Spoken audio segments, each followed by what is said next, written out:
So good morning, everyone. Thank you for attending this briefing with me today. And let's start with introductions. So I am Mr. Romero, your moderator for today. I'm Ms. Alforte. I will be your analyst. I'm Mr. Roque and I'll be the historian for today. I'm Lenny Roy, representing CBU's Legal Department. Okay, everyone. So to start this discussion, let's imagine this 10 years from now. Overcrowding on our hospitals and communities struck with many disasters. And along the way, physical therapists that are Filipino have already left to work abroad. So my question is, what happens to the patients left behind in the Philippines? Well, this is I present. Today, we will aim to discuss one mission. How can we sustain physical therapy in the Philippines despite the global challenges? Well, we will examine first the migration, the climate change, and Philippine history involving the healthcare innovation to create a solution for the future. So, to comprehend this weight of topic first, let's begin with understanding the global situation. So, Thank you. So right now, countries around the world are competing for healthcare professionals. Filipino professionals are highly respected for their skills, compassion, and for their adaptability. However, this creates a serious problem. So in this graph, sourced by the International Labour Organization, a start in a rise in the migrating Filipino workers started in 1992 with almost 6,000 of the population. And recently, in 2001, with a rise in almost 14,000 nurses professional. Caretakers and caregivers also skyrocketed in 2003 to the half of 20,000 of the population. As you can see in this graph, when experienced physical therapists leave for higher paying jobs abroad, local clinics and hospitals become super understaffed. okay, so essentially, globalization creates opportunities, but also consequences? Exactly. Many rural communities are already struggling to access rehabilitation services. If more professionals migrate, recovery for injured patients and stroke survivors and elderly individuals becomes even more difficult. But migration is not our only problem. Climate change is increasing health risks. Stronger typhoons, floods, and heat waves lead to injuries, disabilities, and respiratory illnesses, and long-term rehabilitation needs. So, sustainability in healthcare isn't only about money. Correct. A sustainable clinic must also reduce waste, conserve energy, and prepare for environmental disasters. The future healthcare worker is not just a therapist anymore. They must also become a community leader, educator, and environmental advocate. Our ancestors already understood sustainability long before modern technology existed. Like developed, it survived colonizations, wars, and disasters using cooperation and local resources. Filipinos practice bayanihan. Communities have been helping one another without expecting payment way back then. You mean the famous image of neighbors carrying an entire bahay kubo together? Exactly. That spirit reflects what healthcare should be today. It should be collective responsibility. Our ancestors also used sustainable materials like bamboo, nipa, rattan, and abaca. Because they are renewable, affordable, and accessible.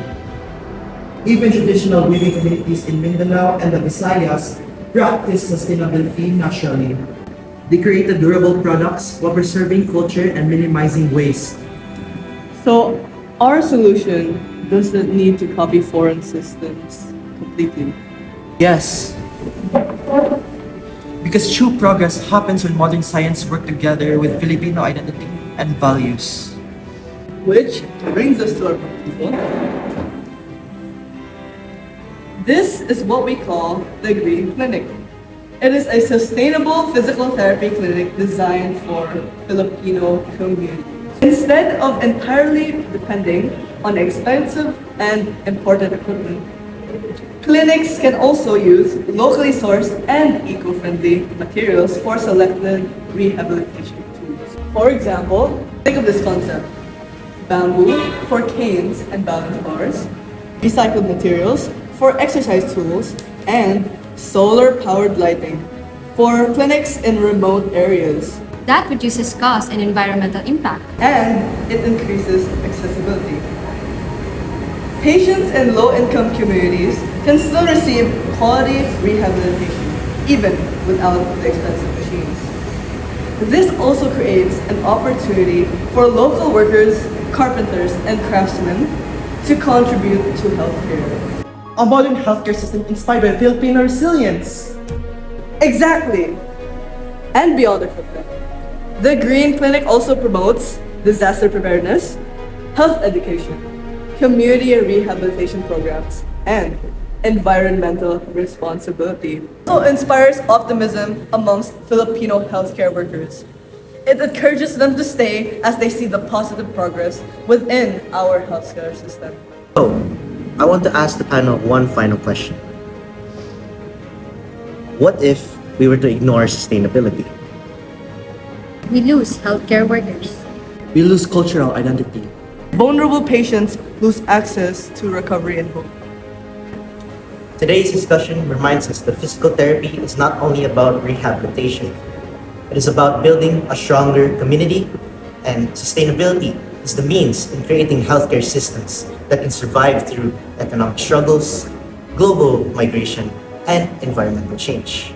And as future healthcare professionals, we are not only treating patients, we are helping and shaping the future of the nation. And it shall be a sustainable one.